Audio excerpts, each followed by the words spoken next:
जब से प्रधानमंत्री नरेंद्र मोदी ने अपने 71 मंत्रियों के साथ तीसरी बार पद की शपथ लिया, तब से एक बात की चर्चा तेज हो गई कि उन्होंने अपने कैबिनेट में किसी भी मुस्लिम मंत्री को जगह नहीं दिया, किसी भी मुस्लिम सांसद को जगह नहीं दिया।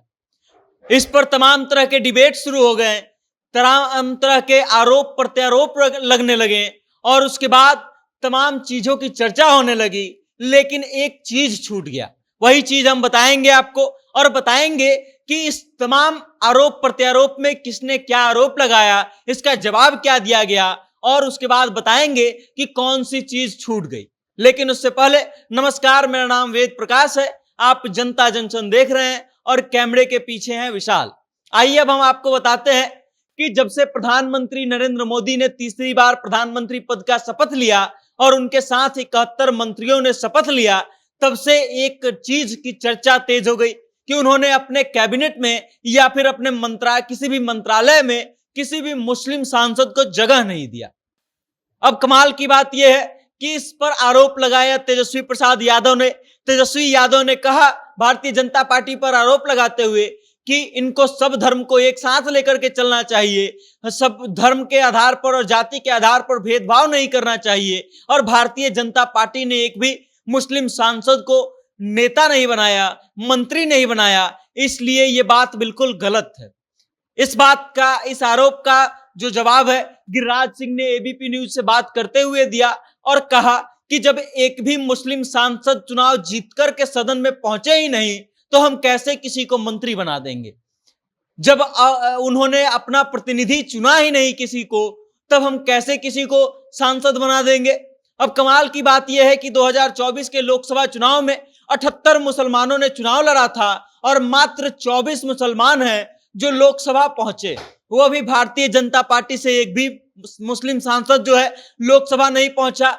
अलग अलग पार्टियों से लोकसभा पहुंचने वाले तमाम 24 मुसलमान थे, लेकिन इन सब चीज के बीच एक चीज की चर्चा छूट गई, एक चीज की बात बिल्कुल भी नहीं हुई। वो ये थी कि लोकसभा या राज्यसभा में भारतीय जनता पार्टी के पास एक भी मुसलमान सांसद नहीं है।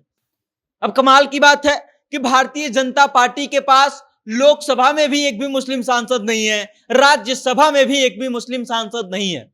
इसके पीछे का कारण अब जब आप जानेंगे तब आपका दिमाग जो है हवा हो जाएगा।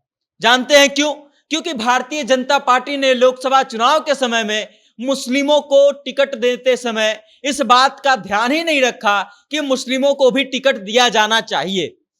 भारतीय जनता पार्टी ने अपने जितने उम्मीदवार खड़ा किए थे उनमें से मात्र एक केरल के मल्लापुर सीट पर एक मुस्लिम प्रत्याशी को उतारा था। उसके अलावा बाकी कहीं भी भारतीय जनता पार्टी ने किसी भी मुस्लिम प्रत्याशी को सांसदी के चुनाव के लिए मैदान में नहीं उतारा था। मतलब ये कि जिस समुदाय की आबादी भारत में लगभग 15% है, जिसकी आबादी लगभग 20 से 21 करोड़ के आसपास है, उस समुदाय को भारतीय जनता पार्टी ने टिकट कितना दिया? तो सिर्फ एक।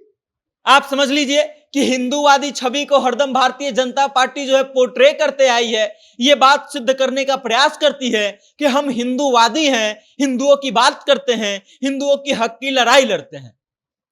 लेकिन इस बात से पीछे नहीं हटा जा सकता है कि भारत में लगभग 20 से 21 करोड़ के आसपास मुस्लिम आबादी है, जिनका प्रतिनिधित्व भी लोकसभा में जाना चाहिए था। लेकिन भारतीय जनता पार्टी जब टिकट बांट रही थी तो उनके दिमाग में सिर्फ एक मुस्लिम प्रत्याशी आता है, उसके अलावा किसी भी मुस्लिम व्यक्ति को भारतीय जनता पार्टी के द्वारा लोकसभा चुनाव 2024 के लिए प्रत्याशी भी नहीं बनाया जाता है। अब ये कमाल की बात है।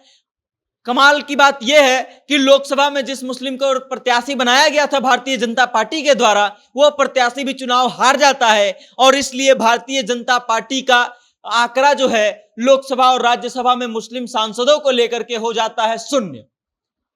और इस कारण से भारतीय जनता पार्टी जो है किसी भी मुस्लिम को मंत्रालय नहीं दे पाई। हालांकि इसके अलावा बात यह भी की जा सकती है कि भारतीय जनता पार्टी के सहयोगी दलों में से कोई ना कोई मुस्लिम सांसद होगा जो मंत्री बन सकता था, लेकिन उसका प्रतिनिधित्व जो है नकार दिया गया, उसको आगे नहीं आने दिया गया या फिर उसको मंत्रालय में जगह नहीं दिया गया।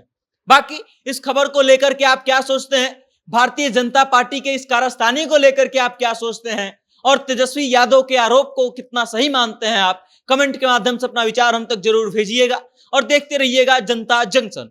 बहुत बहुत धन्यवाद।